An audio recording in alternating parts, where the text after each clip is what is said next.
Hello and welcome back to the greenhouse. Now, it's been a few weeks since I've been up here really because we were away for a few days and then I've been ill. I'm not really quite recovered yet, but I'm getting there. So I've come back up to the greenhouse to see what sort of state the plants are in. And of course, this is not my greenhouse, as I've mentioned in a previous video.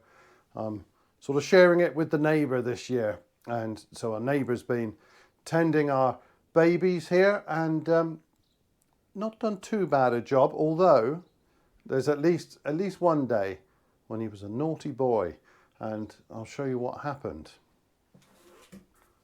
So the pepper plants that were potted on in a recent video, they're doing fine. They're looking quite happy and healthy, but if you notice, there's some damage on some of these leaves. This one in particular, quite a few down the center of the propagator here, and that damage is from, well, they got too hot in the sun, so they are scorched. Now, ultimately, this isn't going to have much effect on the plants. They will get over that. It's a shame when it happens, and if you're not careful, you can really damage the plants in high heat and full sun. But these aren't too bad, but then they will recover and they'll be perfectly fine in the long run. But it is a pity when it happens. So that's something I've talked about in previous videos, the danger of a propagator when it's inside a greenhouse or a polytunnel. When the sun comes out, the temperatures inside that, they can really rise very rapidly and to very high temperatures, and it is very easy to cause a little bit of damage to the plants, and that's what happens. It could be a lot worse, and I've done it many times myself. It's the advantage of having quite some years experience with the greenhouse. I've had plenty of time to make all of those mistakes before, and I know I mention this one a lot because it's so easy to do. And if you're a bit tardy in the morning, it only has to be a particularly nice day, and by the time you get up here, it's too late and the plants are suffering. But anyway, it's not the end of the world. They will grow out of that and they'll be fine. Something that does need attention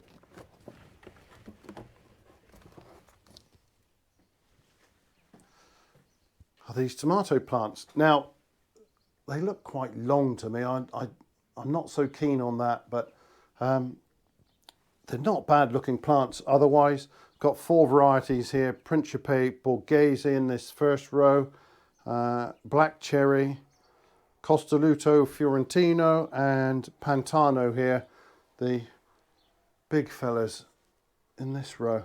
And they don't look too shabby. I'm quite happy with them. I wish they were a bit more stocky, but I mean, it is what it is. It all depends on the light levels, and of course they're getting much better now.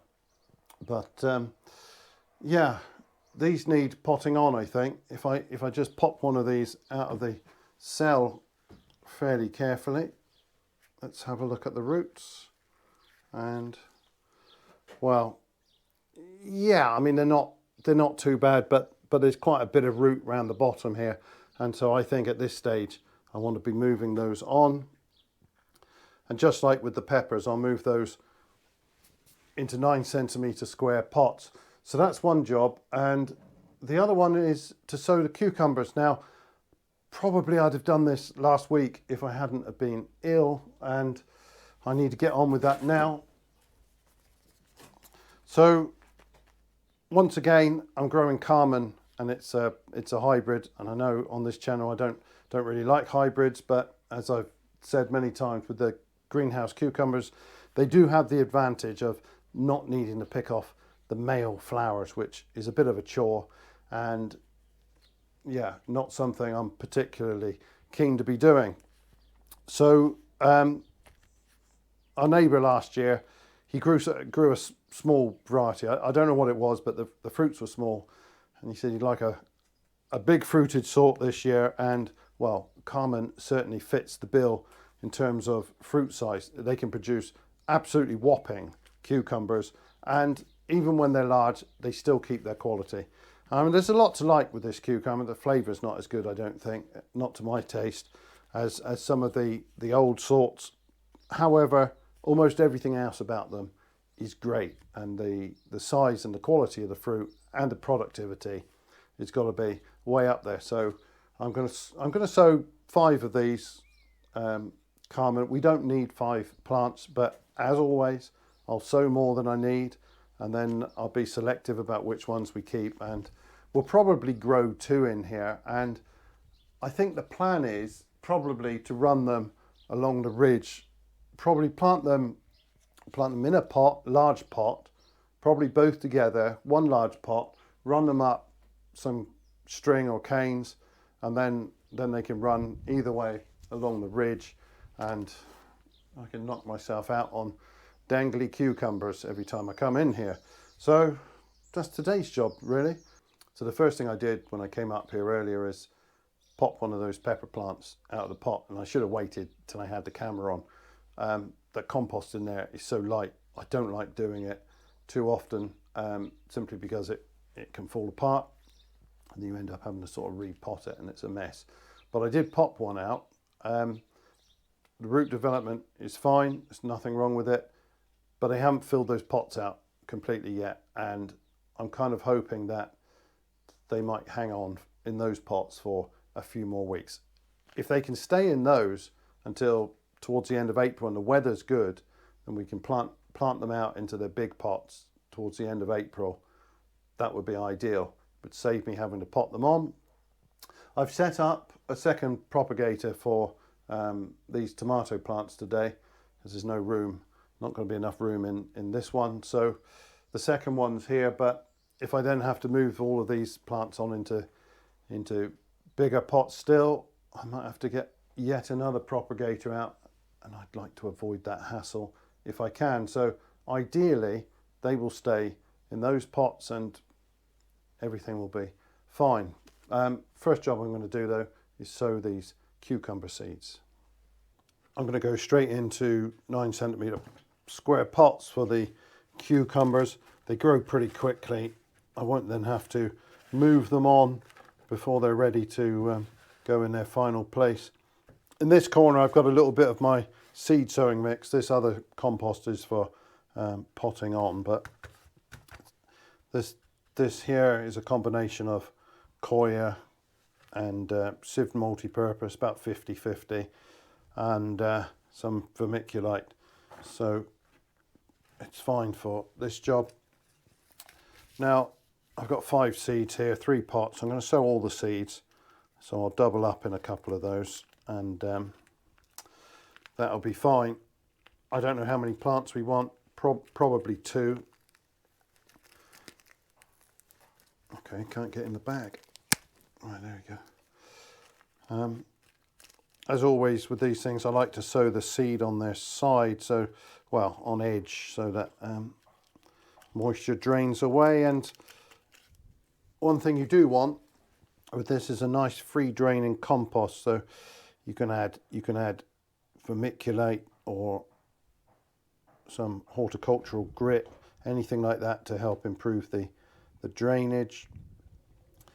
So 2 of these pots will get 2 seeds apiece, the other just the 1, and as usual I will thin to the best looking candidates. Just cover those a little bit. So I don't need any extra grit in this mix. It drains quite effectively. I mean, it still holds plenty of moisture, but excess will drain through. It's quite light. So I'll give those a good soak now. This compost has plenty of moisture in it. I'll give it a good soak now, and then I'll be a little bit cautious with watering these. Yes, cucumbers and squash, melons, all of those sorts of plants, they are all just a little bit prone to decay around the stems once they're up. So that will be fine. Pop them in the propagator, and I think it won't be too long before they germinate, and they should be fine in those pots until we're ready to plant them out. Better stick the label in.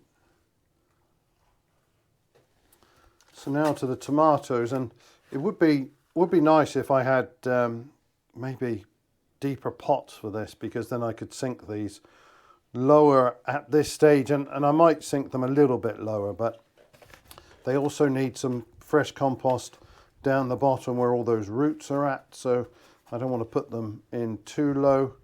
I'm not sure if I'm going to pot on all of these. I might leave one behind. We'll see, but I'll start here. So decent amount of root, and I can get some extra soil around the top. And of course, when I plant them out in their final pots, they will go down to the seed leaves at least, so that will be fine. So I'll just firm that in a little bit in the corners, top it up. Yeah, that should do nicely. Get quite a generous watering right now, and that is good to go. Where's the label? There we go.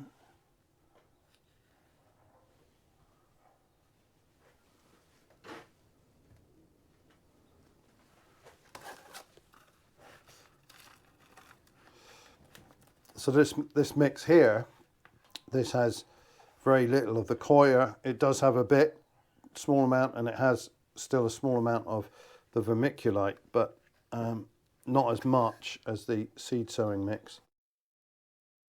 And it also has a little bit of feed, so they should be quite happy here. It's the same mix I used for the pepper plants. They should be happy in here until they are ready to go in their final pots. I'll probably fill these pots out quite quickly.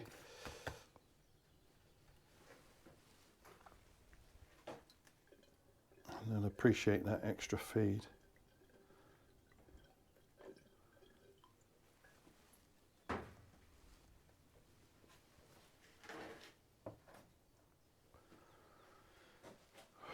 Well, there's no point me repeating that process over and over again on the camera, so I will just carry on now and finish that job off. A decision will have to be made towards the end of April, latter half of April at least, looking at the weather forecasts as to what we're going to do. If they can be potted on to their final positions early this season, so last week in April, then I might get away without moving them on. If it looks as though we're going to have to push that well into May, then I will probably want to put all of these in rather bigger pots, and that's a whole different job. So the workflow will be rather different depending on how that weather forecast is looking later on, but so far it's looking quite positive, so fingers crossed. Anyway, that is all for this video. Thanks very much for watching, and bye for now.